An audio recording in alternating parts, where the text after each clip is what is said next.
Sap, sap, sap, sap, sap. Saya Sita Auriel Kisti dan di samping saya ada Saya Aprilia Dwi Hartanti. dan saya Putri Norma Widyastuti. Oke, di sini kita akan membahas cerpen karya Kunto Wijoyo yang berjudul Dilarang Mencintai Bunga-Bunga. Oke, teman-teman, kita kan udah baca ya isi apa dari cerpen karya Pak Kunto Wijoyo ini. Menurut kalian kesan kalian pertama baca tuh gimana sih? Isi apa aja yang kalian dapat dari cerpen tersebut?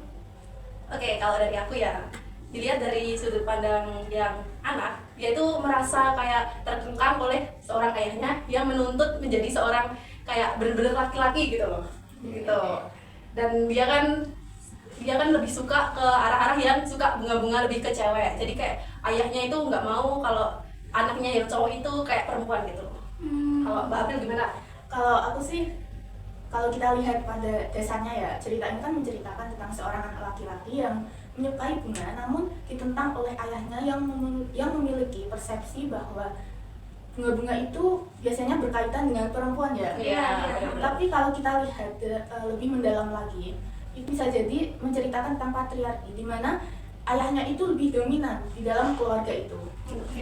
Ya sama sih, aku juga punya pandangan kayak gitu. Tapi di cerita ini ayah itu bukan hanya berperan sebagai orang tua, tapi menjadi representasi dunia yang keras, dimana dari awal tuh ayah udah ngasih batasan atau garis keras kalau cowok tuh nggak boleh lembut, ya nggak sih? Iya, benar-benar. Nah ini ada di dialog kalau nggak salah ini.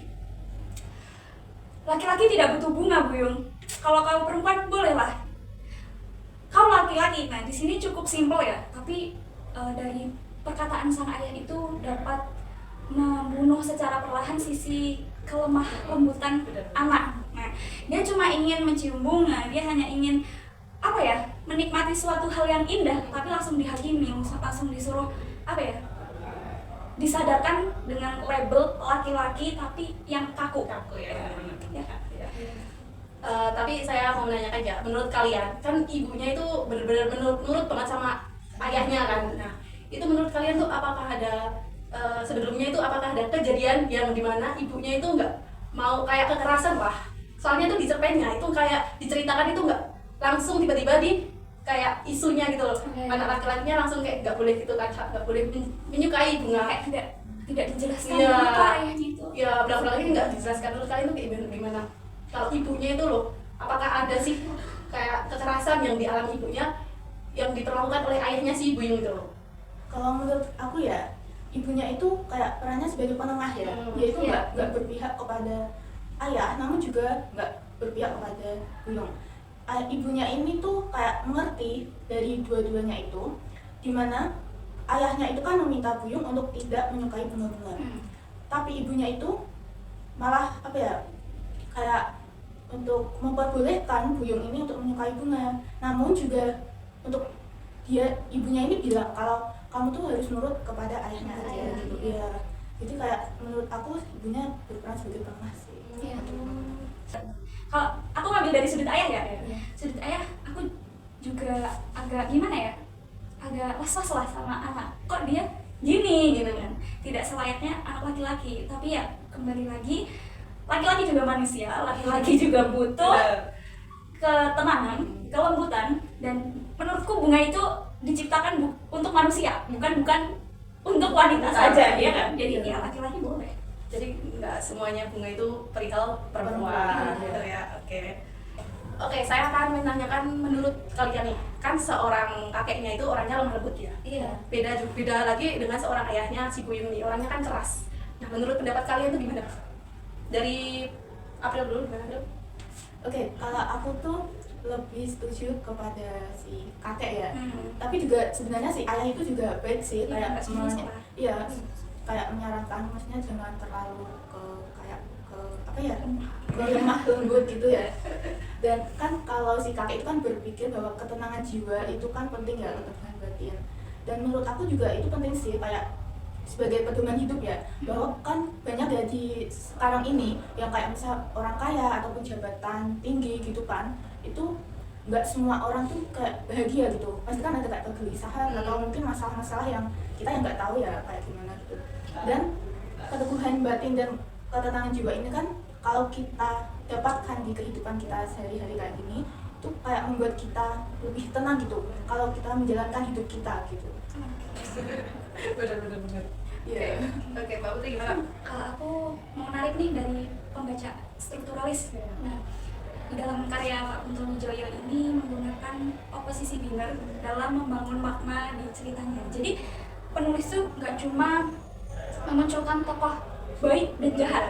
Nah, jadi setiap tokoh yang diciptakan itu pasti ada latar belakangnya, ada alasan mengapa tokoh itu seperti itu. Contohnya ayah yang disiplin, tegas, keras kepala disandingkan sama kakek yang kalem, lemah lembut, bijak. Nah itu sebenarnya menjadi latar belakang bagi tokoh anak. Gitu. Sebenarnya dia itu suruh milih, kamu mau pilih yang mana nih? Kamu mau ikut ayah atau ikut kakek? Jadi kayak medan ulur gitu loh untuk memilih keputusan. Tapi bisa juga si anak itu mengambil jalan tengah, yaitu dia dengan pilihannya dia sendiri bisa nggak nurut sama ayah atau nggak nurut sama kakek, dia juga punya jalan sendiri. Kita bisa lihat dari karya-karyanya bahwa penulis ini menggunakan oposisi-oposisi yang nggak cuma buat hiasan, tapi buat ngajarin kita buat melihat kalau kehidupan itu nggak cuma hitam putih, tapi ada abu-abunya juga. Ya, ada tarik ulurnya juga, ada ketidakpastian dalam kehidupan. Nah, maka dengan kita melihat dari pembacaan strukturalis itu kita bisa lebih ngerti struktur-struktur dalam cerita, bagaimana penciptaan tokoh dari relasi-relasi ceritanya itu loh, dari latar belakang ceritanya dalam membangun itu. Menurutku begitu ya. Sangat menarik ya kalau dibahas tentang secara strukturnya gitu ya. Oke, aku mau menanyakan nih pertanyaan terakhir ya. Di sini si Buyungnya ini bertanya-tanya tentang apa sih yang lebih baik daripada ketenangan jiwa dan keteguhan batin. Nah, dia kan menanyakan ke ibunya, ke bapaknya, ke kakeknya juga ya.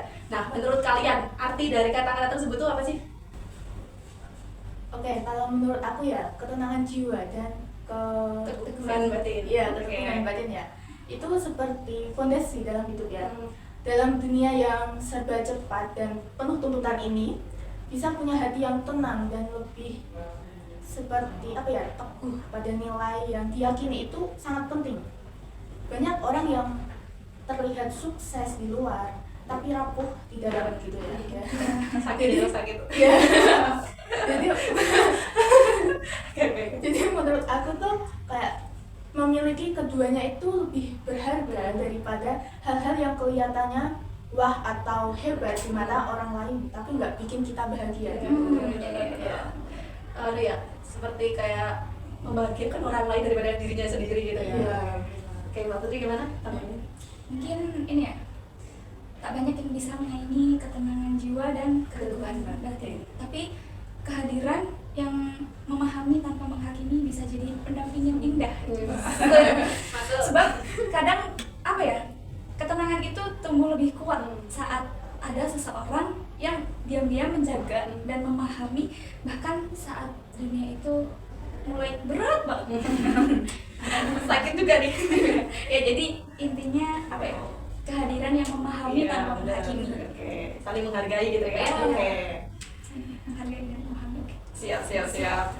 Oke, pembahasannya sangat menarik sekali ya teman-teman. Tapi di sini waktunya tuh sudah mepet sekali, udah habis nih. Kami dari Sasa pamit undur diri. Wassalamualaikum warahmatullahi wabarakatuh.